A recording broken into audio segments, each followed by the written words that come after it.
Welcome back to the Curiosity Cave. This week, episode 9, Exhibit Supply Company. And we're going to be covering Tony Gonzalez through Gil Hodges. And quite a few cards to go through this episode, as I got multiples of several players. I think Dick Groat has the most in this group. So we'll start off with Tony Gonzalez. These are the only two cards he has in the set. He has the 63 stat backs.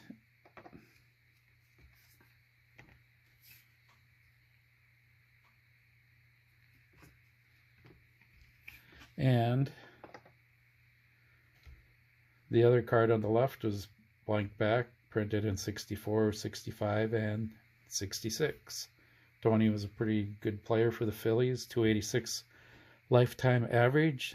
67 was his best year. He batted .339, and you'll find him in the 68 batting leaders card with a couple other pretty famous players. We have all four cards of Billy Goodman, longtime Red Sox player. He finished off with a couple other teams toward the end of his career. 1950, he led the American League in batting, and he also finished second in the MVP vote to Phil Rizzuto. And you can see when he's fielding and when he's batting. He had a lifetime batting average of 300. And the cards on the left, there's a tan and a black and white version. And then there's ones on the right are the two batting versions. One's tan, one's black and white. And it looks like I may have two tan versions on the left of the fielding, which is good that I do this because I can pick out these things when I go through my set and find duplicates like that. So, Billy Goodman.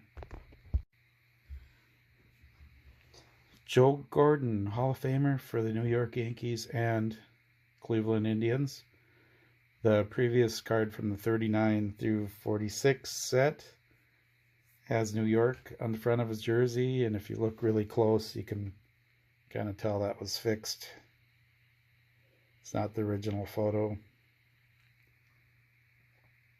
not the original logo on his uniform there. It's basically a Yankee road jersey with Cleveland on there.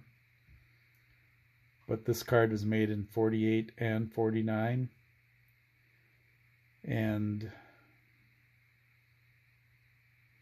pretty much Hall of Famer. I have his model glove in the background there. Joe Gordon, professional model. Helped Cleveland to the 48 World Series championship.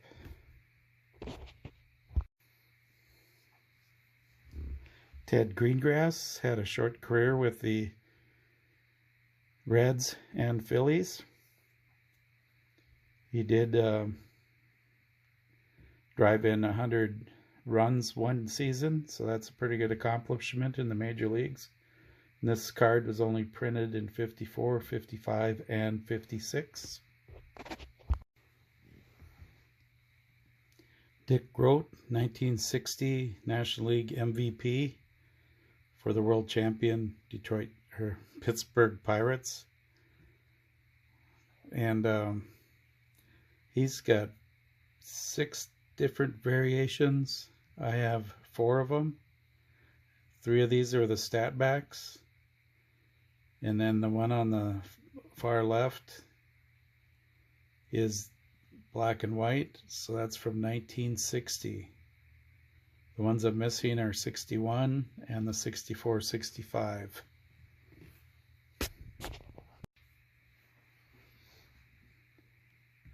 Steve Gromek. This card was made between 54 and 57. They all look the same, no variations. Steve won a game in the 48 World Series for the Cleveland Indians.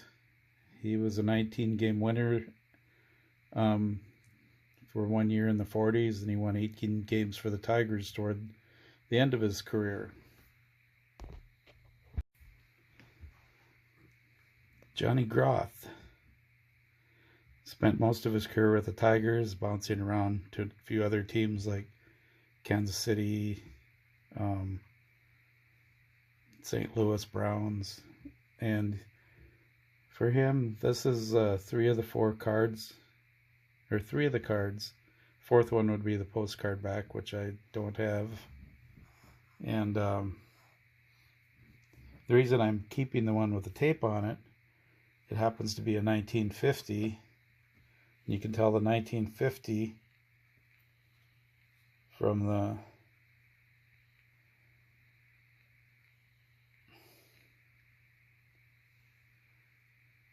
one made in 51 through 57, because the Made in USA, I don't know if I can, Made in USA line is longer in 1950. It was 7/16 inch. The rest of them were 1/2 inch. As you can see in the 52 black and white, it's the 1/2 inch. So off to another card. Orville Leroy Grove. He was a stalwart pitcher for the White Sox during the war years. He was a consistent 14-15 game winner. He was an all-star in 44, and his card was only produced in 1947. Frank Gustine, he was a longtime infielder for the Pirates, and I say infielder because he played second base, third base, and shortstop. And the card on the left, it was only printed in 1948, shows him with the Pirates, and then in 1949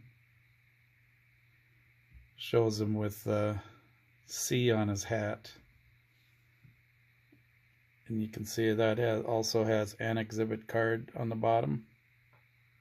He was a 3-time All-Star, so he was a decent player on one of them Pirate teams that you don't really hear much about in baseball history. Berthold Haas. He played for the Reds and Phillies and a couple other teams. His card was printed only in 1948, probably because he was an all-star in 1947. And it's kind of cool, you can almost read his name on the bat that he's holding. Grady Hatton, longtime Cincinnati Red player. This card was made, or these cards are made between 1950 and 53. The black and white on the right was made in 1952. And he made one all-star team, played with a couple other teams toward the end of his career. Jim Hegan, all-star catcher for the Cleveland Indians for most of his career. These cards similar to the Grady Hatton, 1950, only his went to 58, the one on the left. The one on the right is the black and white, only from 52. Hegan hit a home run in the 48 World Series, and he also caught in the 54 World Series for the Cleveland Indians. And he made several all-star teams during his career. New York Yankee all-star Tommy Henrich made 5 all-star games, served in the World War II. Card on the left was made from 47 to 51, and then the card on the right, the black and white, was printed only in 1952. And those are the only two versions of Tommy Henrich.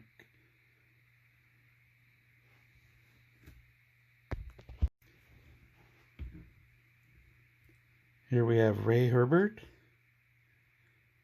This is his 1964 exhibit, blank back.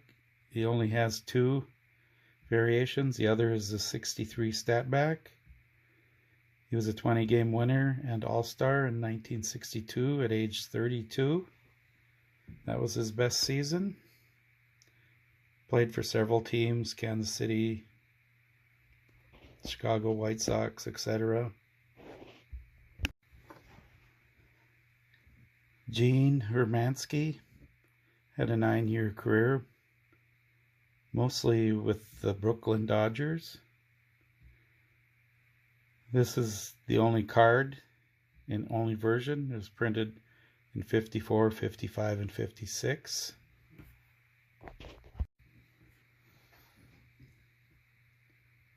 Whitey Herzog, friend and teammate of Roger Maris with Kansas City Athletics. And Whitey has these two variations, tan on the left and the black and white on the right. And the tan version on the left was printed in 59 and 61. The one on the left was printed in 1960. Hall of Fame manager and fun guy to talk to. Kirby Higbee. He's a story you may want to look into further. He was a 22-game winner in 1941 for the Brooklyn Dodgers.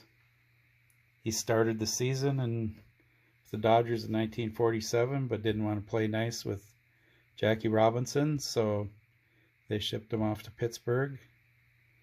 And his card was only printed in 1947. And this is the only variation.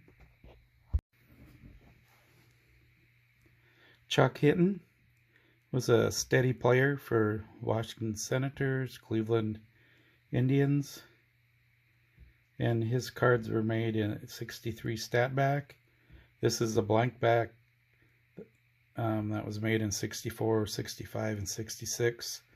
No variations in the photo, just the stats on the back of the other version. Don Hoke had a steady career, starting with the Brooklyn Dodgers, Pittsburgh, Cincinnati. He played in the 55 World Series for the Dodgers and the 1960 World Series for the Pirates. And he had 4 different variations of his cards. These are the 3 stat back versions, 62 black and red versions, and the 63 stat back. There's also a 1964 exhibit blank back that I'm looking for to fill out my Don Hoke run.